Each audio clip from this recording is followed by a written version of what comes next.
Wow, what's going on today? Well, I'll tell you what's going on. There's a last Trump that's about to blow. What happened with the presidential election? Well, it was things that I already knew would happen. You got to remember, I think it was Gerald Ford that said in 1972 that the only way that a that a female will become actual president is if the sitting president was unalive through health issues or any other event that may happen. So I already knew. And think about it. These guys who've been running the world, do you think they really want a female sitting up there and with them? They have a mentality that is totally different. So, saying that, we also know that biblically speaking, with the kings and the priests of the earth, that they've always been the men.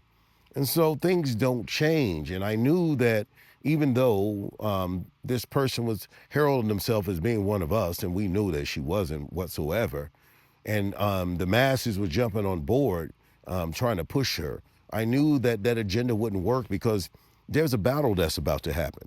It's called the Battle of Armageddon, and that battle is about to commence. Saying that, with that battle that's about to commence, we got to think about what's going on to push it. Time has been sped up.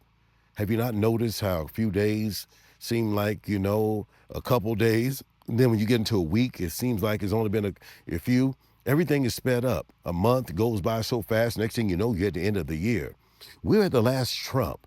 1 Corinthians chapter 15, verse 52. I want to read something for you. I want to read and I'm going to give you something here that's going on that I believe that's really, truly going on in the world. It says here, the last trump, and the Bible, particularly Corinthians 15:52, refers to the final trumpet sound. It heralds the resurrection of Yeshua. And you got to remember, it actually talks about when it blows. Ezekiel 37 tells you, and read it for yourself. Don't take my word for it. Go read it. Unless you know that the whole house of Jacob will be resurrected. All those who've been unalive when they came to the four corners of the earth and took their land, took down their mounds and destroyed the mounds that were built, destroyed their pyramids that they built in the lands that the Most High gave them, the land of milk and honey. All those lands that were taken, that blood is crying out to heaven right now. Just like when Cain took out Abel, you understand? And so when he did those things, remember this, his blood cried out to heaven. And right now, a lot of the saints' blood is crying out to heaven. So there's a last trump. I believe, just like the prophets from Adam all the way down to Noah, they foretold, when you look at their names in Hebrew, foretold the coming of the end with the floods. And that Noah would bring the world back, that him and his sons would replenish the earth. So saying that, I believe that Trump was born for a reason.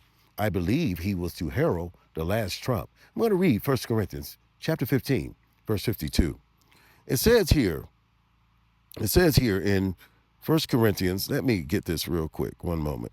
It says here in 1 Corinthians 15 and 52, it's reading as though, right, let me grab that. Here we go. It says here, in a flash, in a twinkle of an eye, in a flash and in a twinkle of an eye, it says, for the trumpet will sound, and the dead will be raised imperishable, and we will be changed.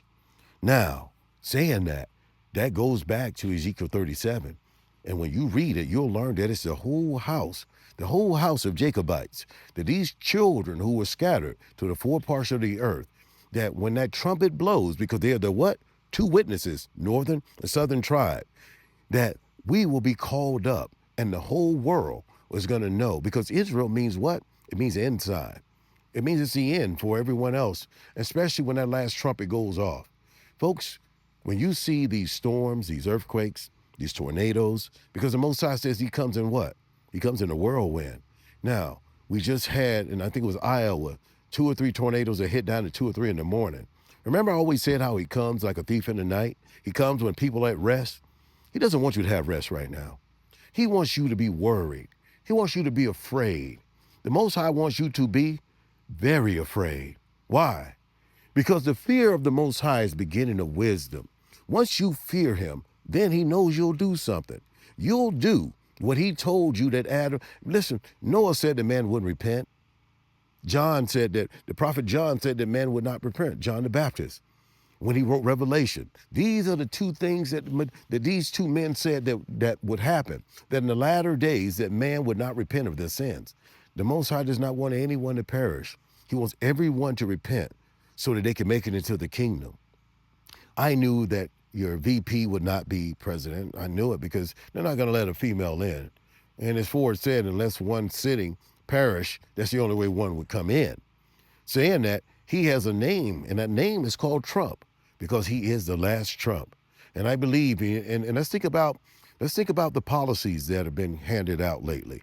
When you deal with the president and the sitting president right now, Vice VP, their policies are to give that little horn a little bit of thorns because those are the thorns that they're sending out to the other nations.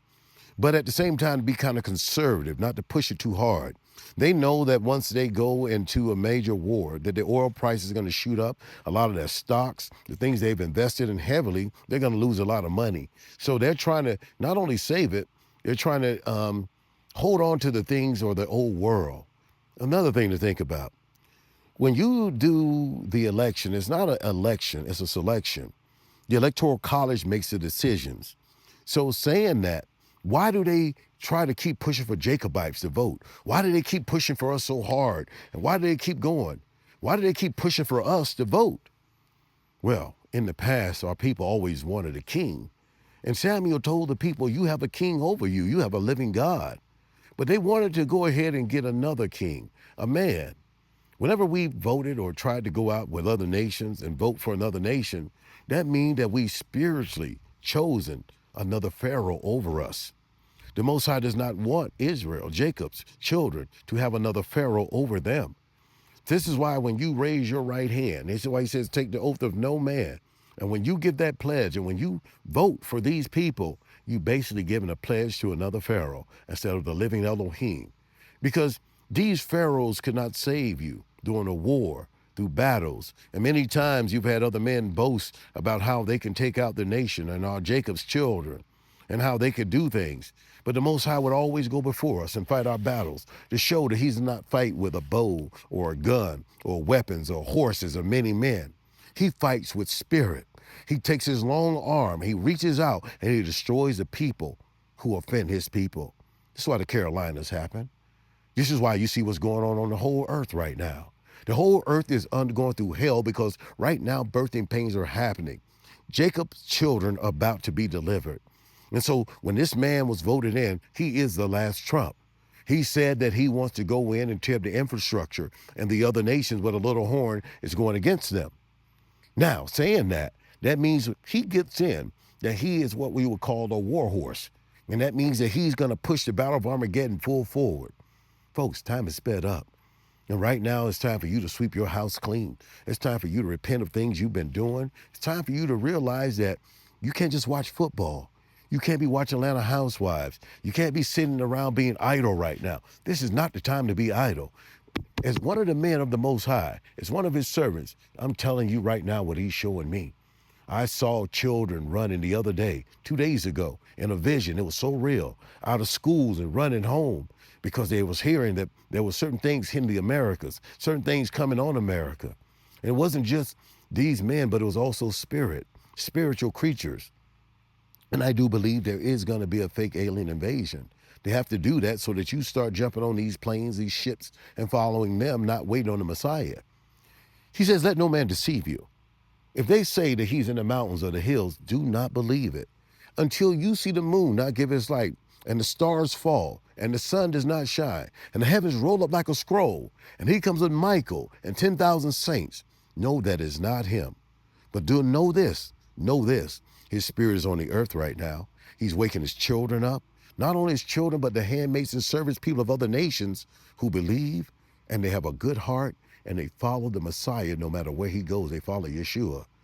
These are the ones who are going to be saved.